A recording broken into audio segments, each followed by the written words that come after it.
All right. Well, Janelle Monáe, thank you so much for joining me. I really appreciate it. Thank you so much for having me. This is a deep honor. Ah, God, wow. That's likewise. But, I really want to start by asking, I know that 2020, like nobody saw this year playing out the way that it has. And I know that we're very much still in the thick of everything. But at this moment, what new perspective have you gained, not only as an artist, but a business person as well? Well, I certainly know that things can be canceled and everything will be okay. I think that whatever this new normal is that we'll return to, we'll do it differently. I know that I certainly will as an artist, as a businesswoman. I will create the schedule that works for me. And hopefully whoever I'm in partnerships with or collaborating with, it will work for them. But I think gone are the days where people are feeling like, oh, if this gets canceled, or if I postpone this, or if I say, I'm not doing well mentally, I'll be looked at as weak, or people might not want to work with me. Those days are over. I think that the veneer has come off. People are understanding that mental health is more important than a business deal or a business meeting. How we're feeling about what's happening to Black lives has been affecting all of us deeply, especially, Black entrepreneurs, Black artists in particular. And yeah, I'm learning to say no when I need to. I'm learning to say, I can't right now. My heart is a little heavy. Let's pick back up next week. And not feeling as rushed.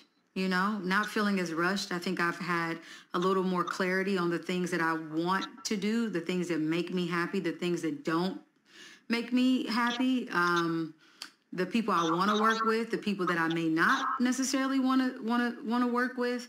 Like, I think this is a moment of healing and reflecting as a human first, before it's business, before art, before anything, but just being a human and also wanting to help other humans, just human to human level. If it's, given a bigger tip to the person who is delivering my food, I try to do that. I've also been hosting these like Wonder Lunches where we've been giving out food in the community here in LA and Watts in particular, and in Atlanta for those who may need it. I think everybody is in need, including myself, of some extra TLC. And I find it funny that you say, you're kind of learning to say no, because 2020 has been such a huge year for you as an actor. I mean, you were in season 2, you had leading roles in season 2 of Homecoming. You had a leading role in Antebellum. You were also starred in The Glorias as Dorothy Pittman Hughes, who's, this really amazing activist. And, all of this is in addition to your previous roles in Harriet, Hidden Figures, Moonlight, Lady and the Tramp. And so when you think about your body of work as an actor, what through line emerges for you? Like, what's that connective tissue in the roles that you decide to take? Well, being someone who lives outside of the binary, in terms of gender, I always want to stand with women. I always want to stand with Black women and highlight their voices. And I think that I've been able to play some very strong Black women on screen. From Teresa, which was my first role in Moonlight, to Mary Jackson at NASA and Hidden Figures, and to Homecoming, my role as Jackie, and even up until most recently my role as Veronica Henley. And that through line, I think, is showing the spectrum of Black women and what we can be and who Black women are, from the ghettos to NASA to, being thought leaders in the community whose voices are constantly being silenced, and what that looks like to be Black women leading the revolution, what that looks like to be a Black woman leading the revolution, like a Veronica Henley, who is a threat to white supremacy, a threat to patriarchy, what it's like to be a Black woman carrying the burden of dismantling white supremacy every single day. Globally, I think I want people to understand just how powerful and how incredible Black women have been over the centuries. You know, speaking of those two leading roles in Antebellum and Homecoming, what I found interesting in those stories is that they both deal with identity in really interesting ways. I mean, in one, you have a character who is looking to reclaim and enforce who she is, and in another character who's trying to remember who she is. And to me, it all kind of has shades of, you know, your project, your album, and the accompanying film Dirty Computer, where, you know, our hero is basically having her memory erased of this nonconformist life that she had. And so and I know that these are all, you know, fictional characters in extreme circumstances, but how has your concept of or relationship to identity evolved through your work? How has my relationship evolved around identity? I think as I'm always on a search of discovering new corners of myself. You know, I think my development is so interesting, listening to albums and listening to looking at work. And I can just remember, like, man, where I was during that time in my life and how I didn't know what I know now and how I hadn't healed what I know now. I love evolving. It's painful. Growth is painful. Healing can be painful, but it's necessary for me. And I think through my work, I heal through those characters. You know, as I'm trying to empathize or have folks empathize with the characters, or humanize them, I become my more human self. I become, you know, less android and more human. Speaking of characters, I want to talk about, you know, Veronica Henley and Antebellum because, you know, as I understand it, taking that role wasn't an immediate yes for you. And I think people who watch the film, particularly Black people, would understand why, because, you know, I think every Black person has their feelings toward Black trauma and storytelling, how it's used, why it's used, etc. And I think that your character obviously is subjected to a lot in this film. And so going into Antebellum, I mean, what were your thoughts on Black trauma as a catalyst for storytelling? And did your thoughts change when you went through this experience of making the film? I think you're right. Trauma in the Black community, we all deal with it differently. Some people say, we need to continue to talk about it because it's being erased. And if we don't, there will be a whitewashing, or there will be just a campaign to erase what has happened in our communities, and showing that connection between the past and the present is also important for context. And then there's some of us, you know, even like myself, I haven't watched certain videos. I still haven't watched what happened to George Floyd. Although I still fight for him, I knew that I didn't need to see that to fight for him. You know, but every day I make a decision. When one of us is killed, do I repost this? Do I talk about it? Or do I spare everyone from having to see it? You know, I'm conflicted around that. You know, like, I have to let people know what's going on. You know, I have a platform, right? But then it's like, it's hard for us to process as a community, so I understand that. So I think it's a personal journey. I think only I could make that decision. You know, I weighed everything, especially when it comes to speaking about slavery in particular. And not just what happened in the past, not just when they took our ancestors and forced them to come over here, but we're dealing with modern day slavery now. We're dealing with human trafficking. We're dealing with sex trafficking. You know, I live in Atlanta, Georgia, and maybe over a month ago, 30 girls were found, and the people who kidnapped them are also facing charges. There was a sex trafficking ring going on right underneath all of our noses, and it's happening all around us. So I think that these conversations are important. You know, ask yourself how many times you saw that on the news. How many people retweeted that? How many people posted it on Instagram? It's not enough. Not a lot of people know about it. And so my biggest uh,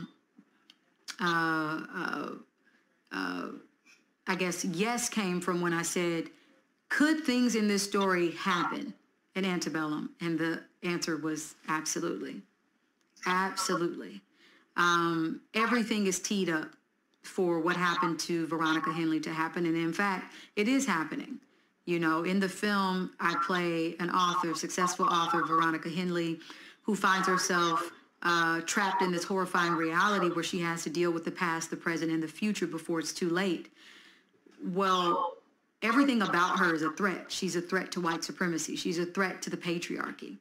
And when you think of people like Angela Rye, when you think about April D. Ryan, when you think about Yamiche, when you think about these Black women who challenge the status quo, who they challenge Trump, they challenge those who support him, they see death threats every day that make them want to second guess if they should be doing this or not.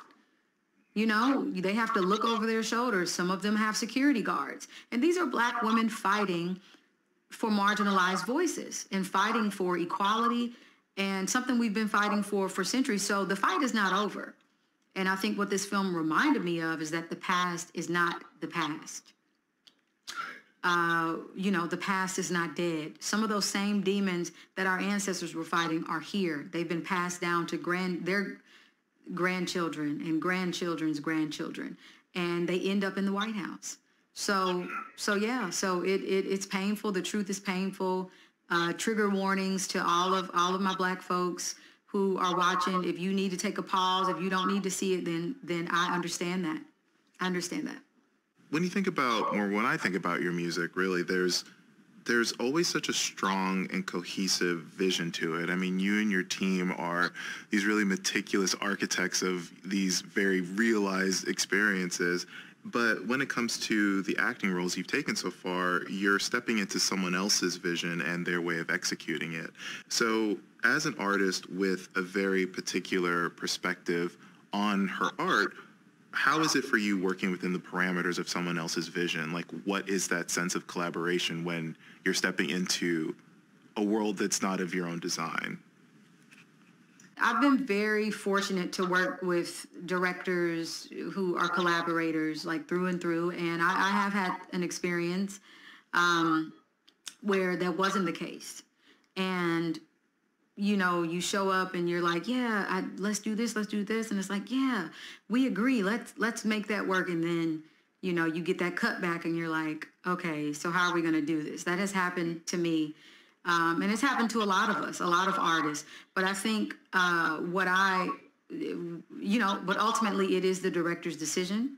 It's the studio's decision, unless you come to the table on the front end as a producer, or, you're somebody who has helped written the script, and in the contract, you make that known. And so I'm really excited about my company, Wonderland Pictures, and I am a producer, and I'll have some projects that I'll be developing where, I won't star in them, and I'll have some where I will star in. And then I get an opportunity to tell my story and tell my vision the way that I see it, and the way that I think it needs to be told. And I just think that's just a part of the game. It sucks, when you have a very particular vision about something, and, it's a little more nuanced because you've lived some of those experiences, and you don't feel listened to. But that's why I encourage artists to form your teams, form your companies, write your stories, make sure that you contractually are at the table in a different way.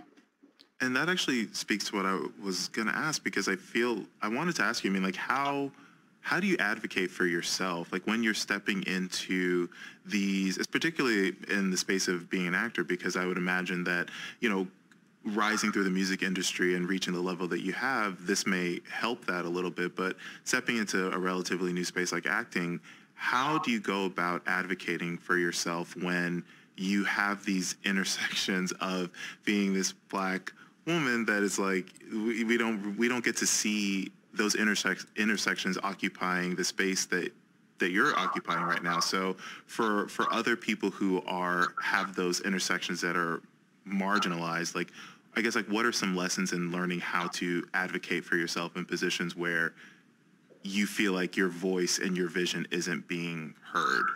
I started off early on being very in control of my narrative, my vision, my look, my songs. I was an independent artist for quite some time, and I still have that mentality. I was signed under my own record label, Wonderland Art Society, Wonderland Records, and then we did a partnership with Atlantic Records and with Puff, and folks who really did help amplify, and that I'm forever grateful for, them helping amplify the vision. I think, though, having my core team with Wonderland has been paramount, because there are just conversations that I don't necessarily need to have and don't want to have, because I have to focus on the art.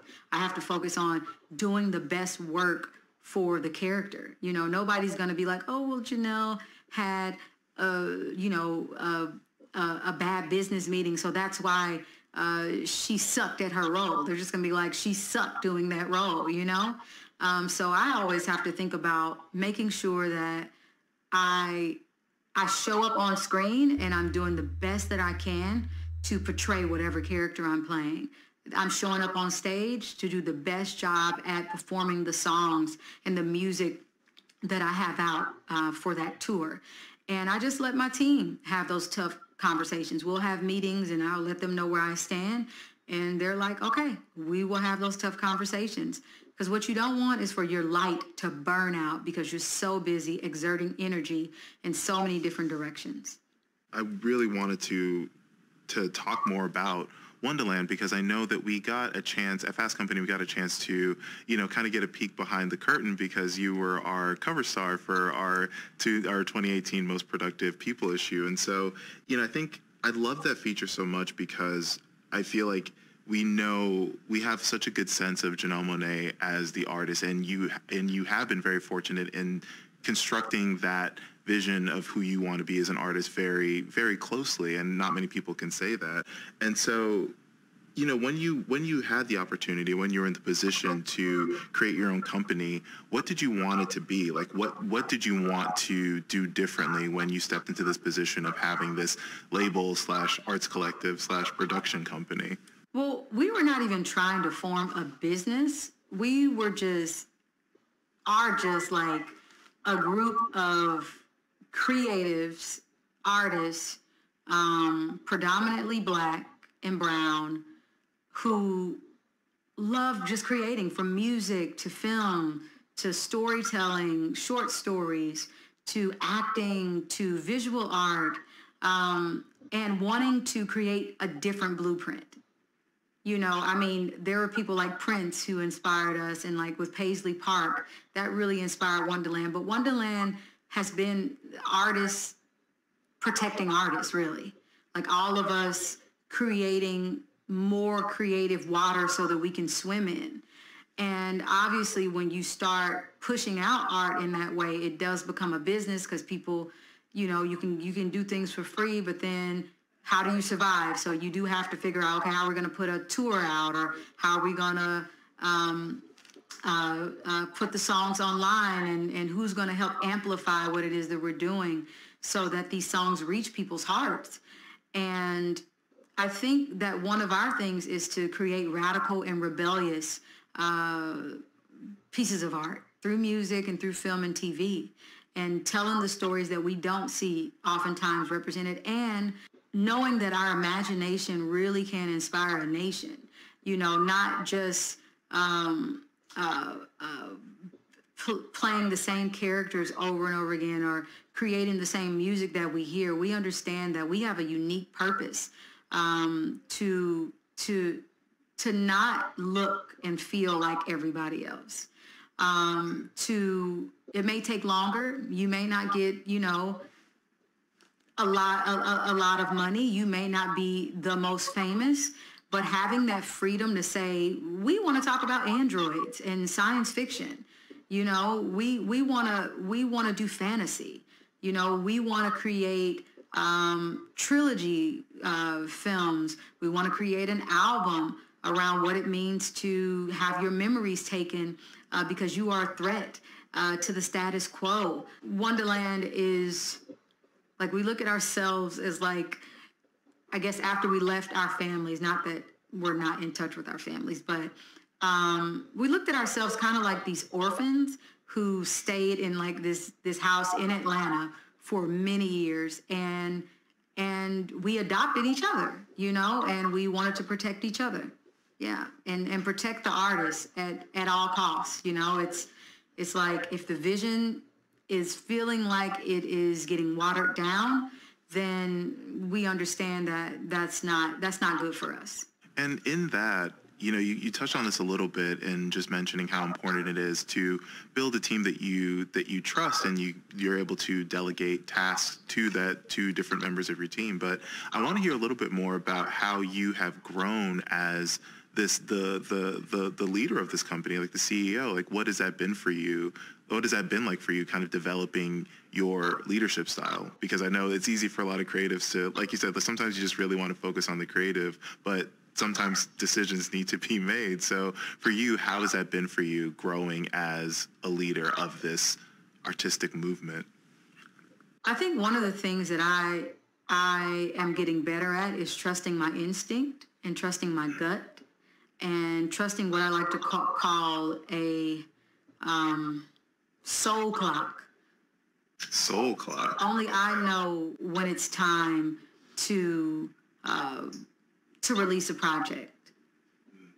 I'll know when it's time to do that. I'll know when it's time for me to speak and for me to be silent. You know, I'll know when that particular partnership may not be right for me. So I should not take up space just because I'm given the opportunity. No, give that opportunity to somebody else that it makes sense for.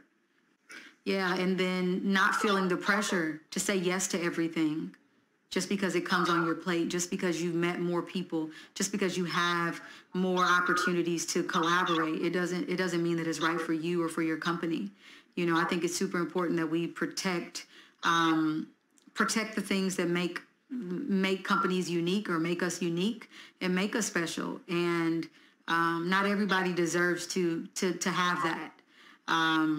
You know, and it's not being arrogant. It is again making sure that we are using light in a very specific way. And to that point, I think that, you know, of trusting your soul clock and knowing when to step into something, you know, I want to talk about Turntables because, you know, obviously it's that incredible track that you dropped in September in support of All In, which is the really important documentary about voter suppression. And I had the chance to interview you back in May when you were doing the Wonder Lunch and the Wonder Lunch initiative, like where it was, you know, basically trying to fight food insecurity during the pandemic. And I asked you something to the effect of, you know, how are you leaning into this time of COVID, you know, from a music aspect? And you said, I haven't really been focused on music because music is so deeply rooted in my reality pre-corona. Right now, I'm just trying to make sense of this new reality. So what changed? Like, what made you want to put out Turntables when music wasn't really at the forefront of your mind at this time? Like, what changed with Turntables? I watched the documentary, All In, The Fight for Democracy, and I remember when Stacey Abrams was robbed of the election in Atlanta. I voted for her, and Brian Kemp stole that election. And if you're not familiar with that case, Brian Kemp is now governor in Georgia.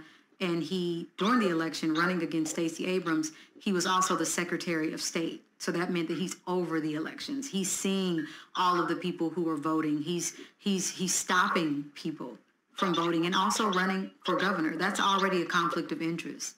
So they've done so much research that points to him stealing the election from Stacey Abrams, and I was still infuriated by it. And I watched the documentary, which really does go through the past and present and how we got here, how we have been told that, you know, this isn't our country, and how we have been programmed in believing that we don't have the power, that our vote will never work for us.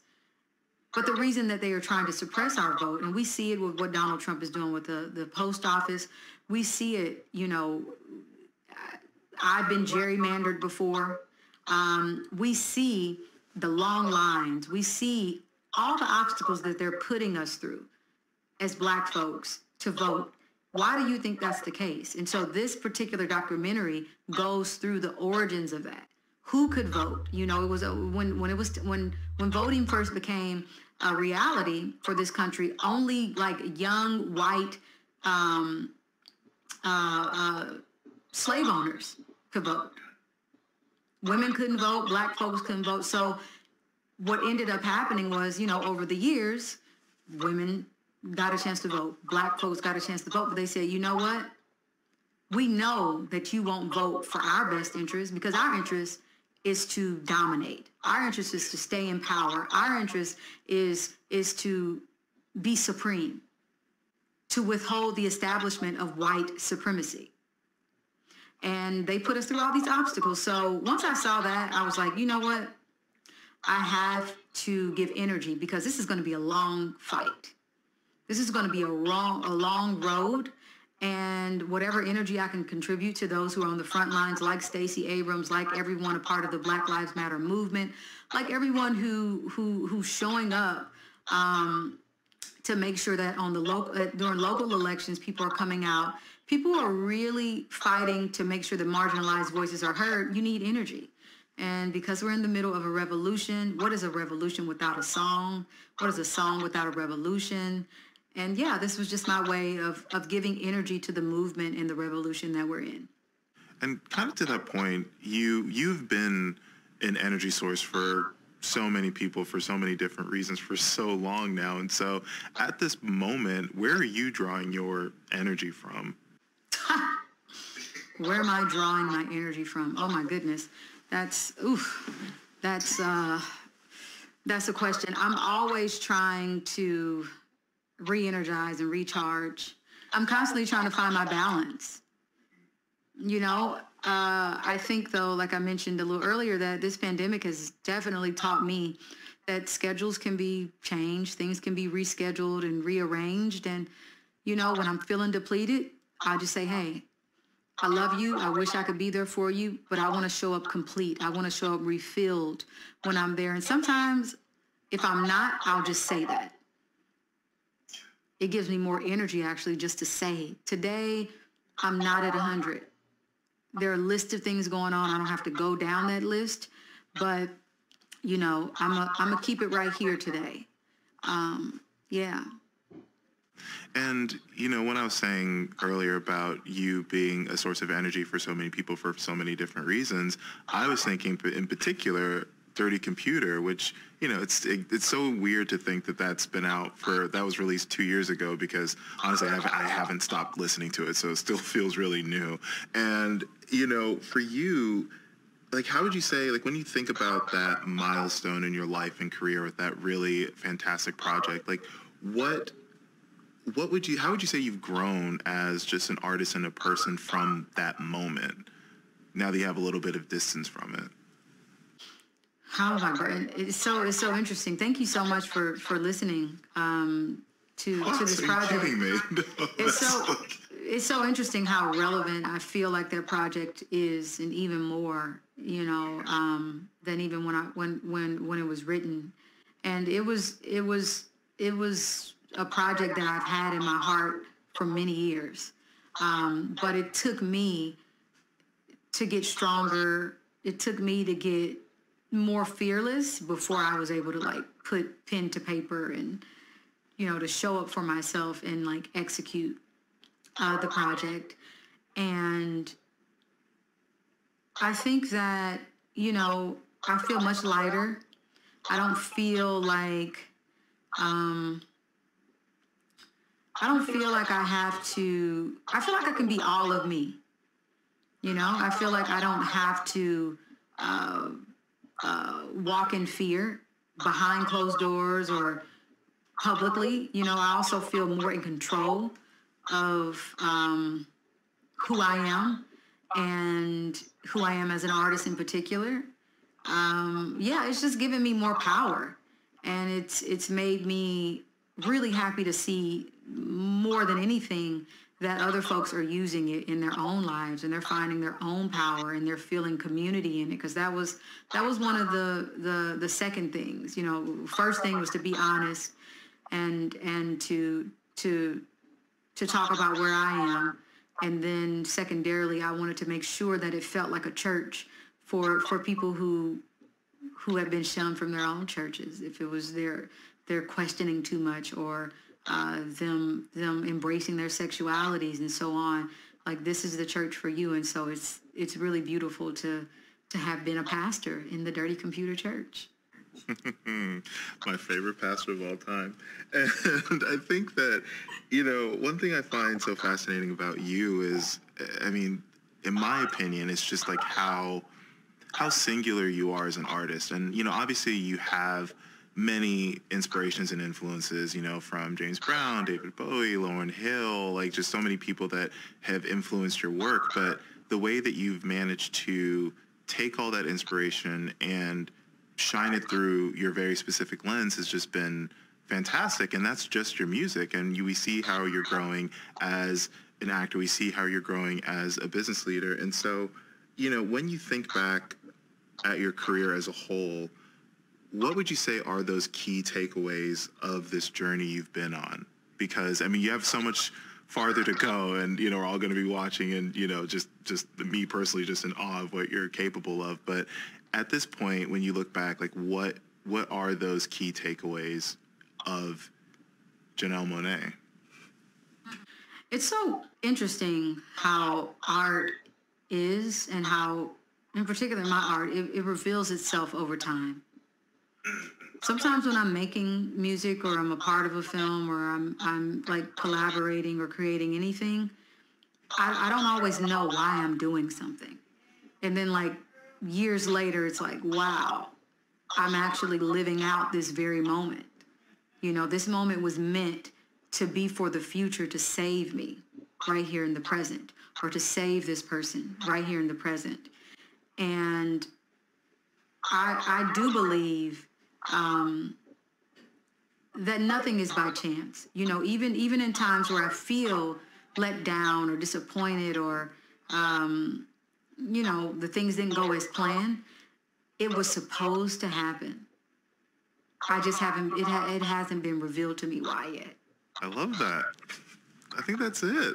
That's all I have for you, Janelle. I really appreciate it. And it's just, yeah, it's, as usual, it's just amazing talking to you. I mean, you continue to be such an immense inspiration, not only for me, but for so many other people. So please keep doing what you're doing, because it's reaching people. It really is. So thank you. Oh, thank you. It was my pleasure. You had such thoughtful questions, and I appreciate that.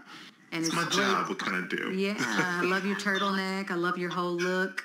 You know, you're feeling very matrixy, and I live for it. You know. Yeah, I do what I can. I live for it. But thank you. This is it's always incredible to be able to tell your story. So thank you. Thank you. Perfect.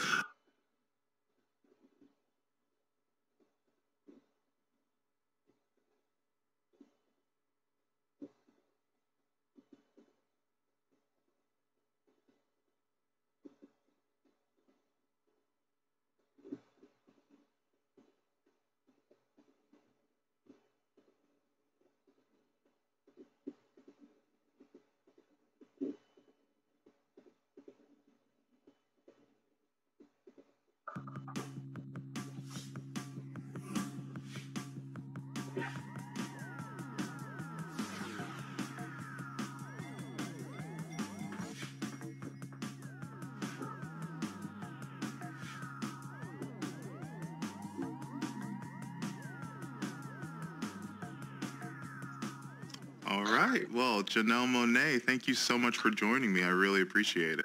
Thank you so much for having me. This is a deep honor. Ah, well, that's likewise. But, you know, I really want to start by asking, you know, I know that 20